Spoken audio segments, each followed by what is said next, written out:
जी हाँ, नमस्कार दोस्तों। मैं हूँ advocate doctor Ajay Kumar Pandey, supreme court of India, और इस वक्त लेकर हाजिर हूँ एक नया कानूनी एपिसोड। और आप देख रहे हैं 4C सुप्रीम लॉ पार्टनर का यह कानूनी चैनल। इस बार मुकदमा बिहार से, बिहार में भी हाजीपुर से। अब आप कहेंगे वकील साहब कहाँ सुप्रीम कोर्ट, कहाँ बिहार, और बिहार में एक जिला हाजीपुर, आप ऐसा क्या हो गया कि राष्ट्रीय स्तर का मुद्दा बन गया है? जी हाँ, ऐसा ही कुछ पृथ्वी को हिलाने वाला, डामाडोल करने वाला, अर्थ शेकिंग मुकदमा आ रहा है हाजीपुर रामविलास पासवान और चिराग पासवान की धरती से। हाजीपुर में लालू प्रसाद पार्टी के एक एमएलए हैं, जाने माने चेहरे हैं, वरिष्ठ हैं, विरासत की राजनीति में बड़े नेता के बेटे हैं। उन्होंने लूट लिया एक बैंक को दिन दहाड़े, और लूट भी कोई छोटी मोटी नहीं, यह लूट है 85 करोड़ रुपए। दिन दहाड़े 85 करोड़ रुपए हाजीपुर के बैंक से लूट लिया आरजेडी के एमएलए और आरजेडी के नेता।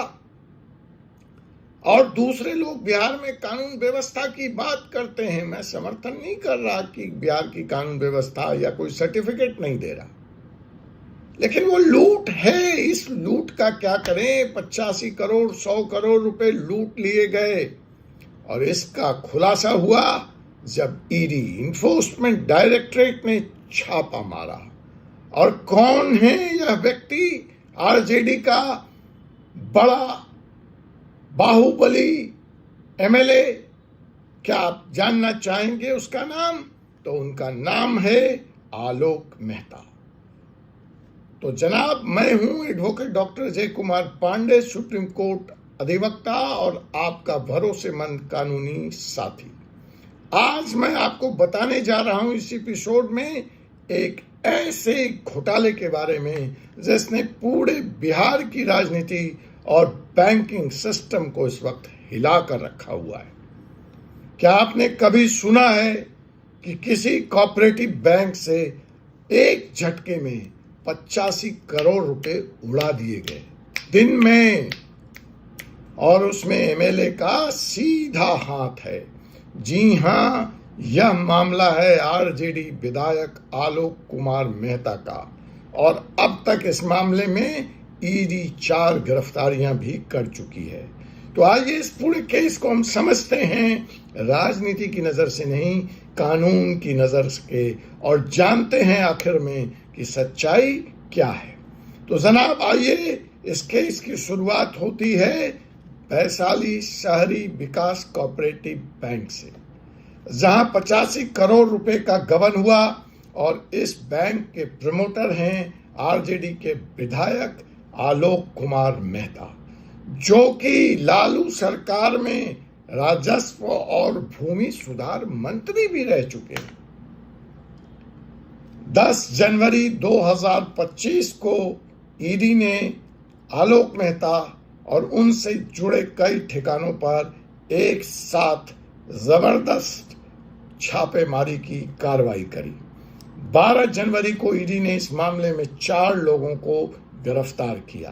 गिरफ्तार लोगों में शामिल हैं बैंक के पूर्व सीईओ विपिन तिवारी, उनके ससुर राम बाबू सांडिल्य, नितिन मेहरा और संदीप सिंह।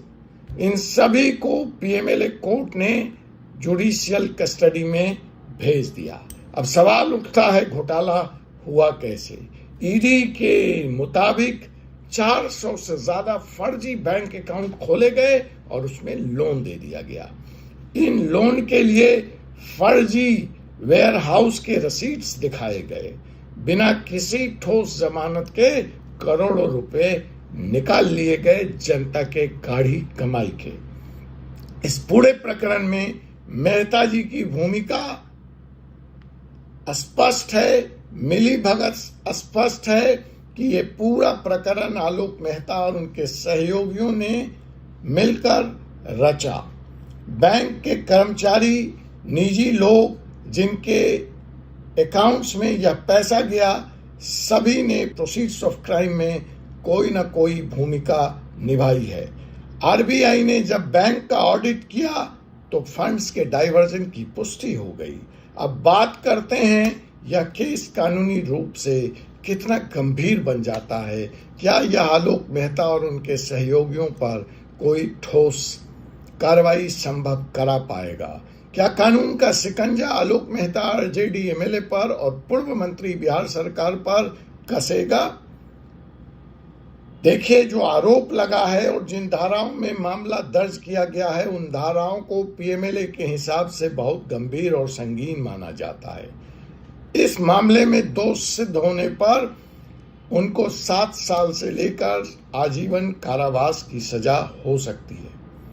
और चूंकि यह मामला पब्लिक फंड और बैंकिंग सिस्टम से जुड़ा है, तो कोर्ट का इस तरह के मामलों पर 0 टॉलरेंस रहता है।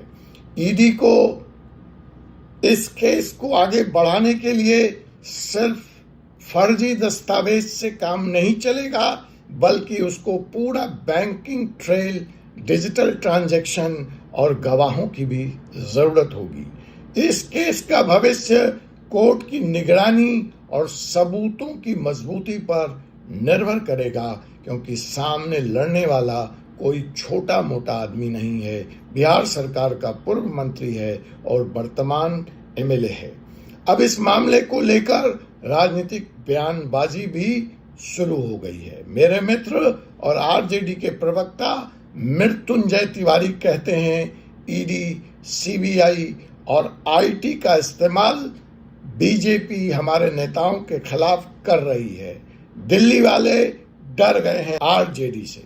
मेरा सवाल यह है तिवारी जी, क्या सच में यह राजनीतिक बदले की कार्रवाई है या घोटाला है, या फिर घोटाला आरजेडी के असली चाल चरित्र और अंदरूनी सच्चाई को उजागर कर रहा है? ऐसे ही एक घोटाले में अभी अभी इनके एक और एमएलए सुनील सिंह जी बिस्कोमान के बाहर आए हैं और ट्रायल चल रहा है। देश के कानून के लिए यह जरूरी है कि जहां पे जांच निष्पक्ष हो और सबूतों के आधार पर हो। तो दोस्तों, यह था पूरा मामला।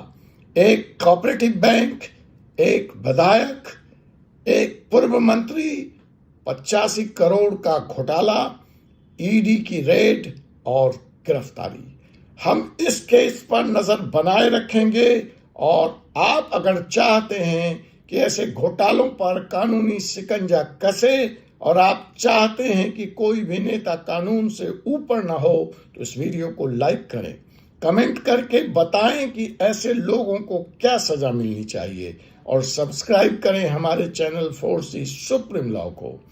आपका एक शेयर इस वीडियो का किसी को भी जागरूक बना सकता है, तो वीडियो को फॉरवर्ड करना मत भूलिएगा, खास करके अगर आप बिहार से हैं। जय हिंद, जय संविधान। आपसे फिर एक ऐसे विषय के साथ अगले एपिसोड में मुलाकात होगी। तब तक मुझे डॉक्टर अजय कुमार पांडे को अनुमति दीजिए। जय हिंद, जय भारत, जय संविधान। जाते जाते, अगर आप इस वित्तीय घोटाले के भुक्तभोगी हैं या ऐसे किसी अन्य वित्तीय घोटाले के बिहार में भुक्तभोगी हैं या देश के किसी अन्य राज्य में, तो जरूर कमेंट के माध्यम से मुझसे जुड़ें, अपनी व्यथा आप बताएं। आपके लिए हर संभव मदद जो होगी उसको करने का प्रयास किया जाएगा।